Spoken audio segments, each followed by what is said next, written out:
જય જવાન, જય કિસાન, જય મુરલીધર। આજે તારીખ 3 અને ત્રીજો મહિનો અને 2026। હવે મિત્રો આપણે હોળી પહેલાં એક વિડીયો બનાવી અને ક્યાંક ને ક્યાંક આપણે 2026ની વર્ષનું જે આપણે હોળી ઉપર તાણ અને હનુમાન ખેંચતા હોય અને અલગ અલગ વિસ્તારોથી આપણા દેશી જે હનુમાન તરીકે વરસાદની માહિતી આપતા હોય, એમાં ખાસ ઘણા આપણે એવા પરિબળો છે દેશીના કે આપણે એનો અભ્યાસ કરી અને વરસાદ વિશે તાણ મેળવી અને માહિતી આપતા હોય। સ્વાભાવિક છે કે લગભગ મારા અંદાજ પ્રમાણે જાજા ભાગના ખેડૂત ભાઈઓ એવો હોય કે પોતે પણ અનુભવ કરતા હોય અને ક્યાંક ને ક્યાંક સોશિયલ મીડિયામાં માહિતી જાણતા હોય અને ક્યાંક ને આપણે ખેડૂત દીકરાને આ એક વિશે પણ એક શોકે પણ હોય। એટલે મિત્રો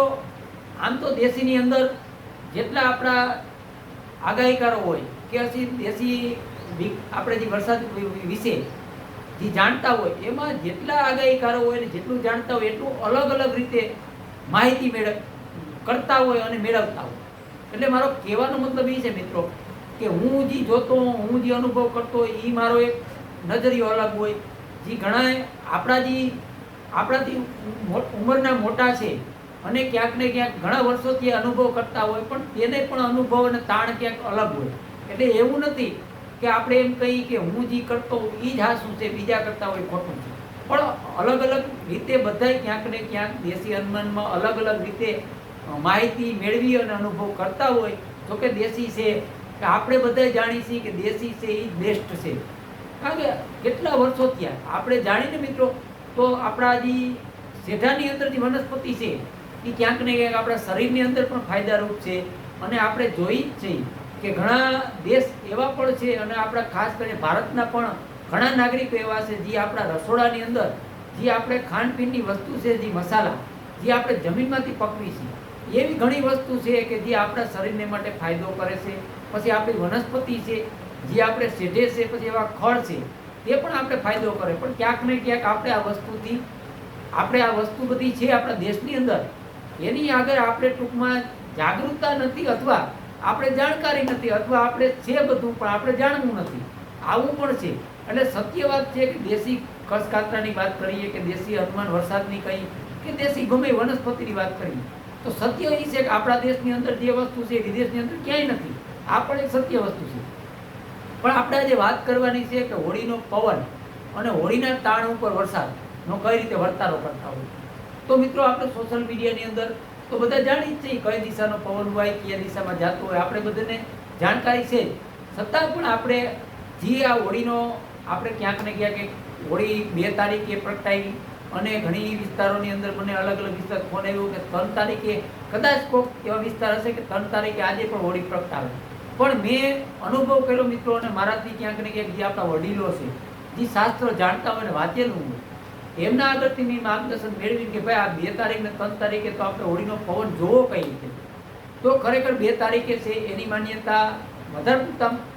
મને જે મેં જાણકારી મેળવી એનું કહેવાનું એમ કે 2 તારીખની માન્યતા રાખવાની, કારણ કે 3 તારીખે અમુકનું કહેવાનું એવું હતું કે 3 તારીખે 2 વાગે હોળી પૂરી થઈ જાય અને અમુકનું કહેવાનું એવું હતું કે સાંજે 6-7 વાગે હોળી પૂરી થઈ જાય, 7 વાગ્યા પછી પડવો ઉજવવામાં આવે। એટલે કાલે આજે રાતે અને કાલના દિવસમાં પડવો ઉજવવામાં આવે છે 4 તારીખે। એટલે આપણે જે માન્યતા કરતા હોય આપણું શાસ્ત્ર અનુસાર અને જે આપણાથી જે આગેવાનો છે અને ક્યાંક ને ક્યાંક દેશીમાં ઘણું બધું જાણતા હોય અને આપણે એમના માર્ગદર્શન હેઠળ માહિતી મેળવી અને જો આપણે જાણકારી આપીએ તો યોગ્ય કહેવાય ને સારું કહેવાય। પણ મારા અંદાજ પ્રમાણે જો કાલની ગણતરી કરીએ પવનની દિશાની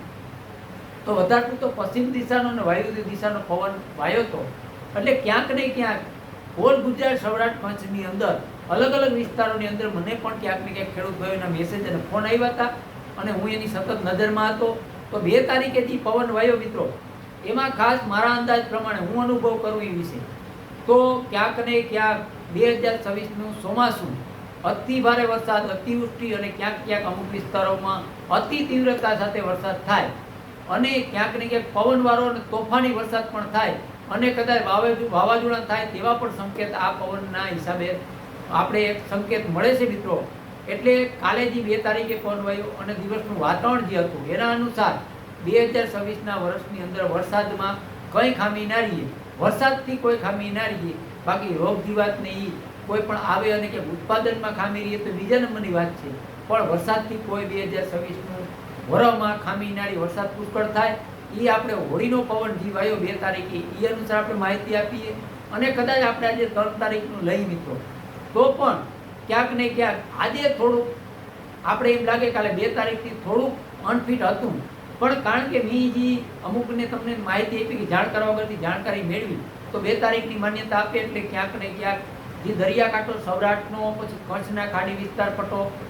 અરબી સમુદ્ર લગતો વિસ્તાર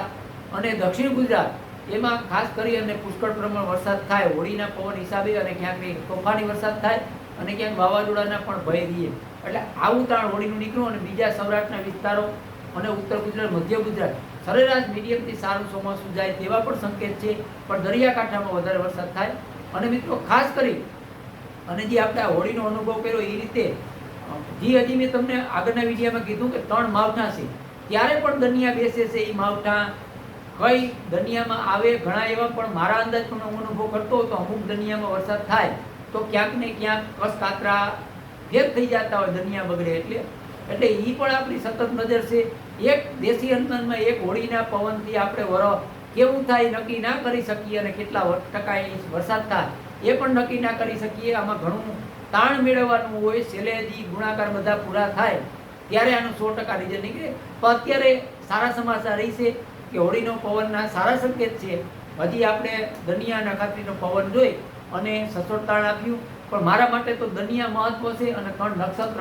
આ જોઈ અને 100% રિઝલ્ટ હું મેળવી શકતો હું અને તમને 100% માહિતી આપી શકું. એટલે આ વિડીયોને પૂરો કરી. જય જવાન, જય કિસાન, જય મુરલીધર.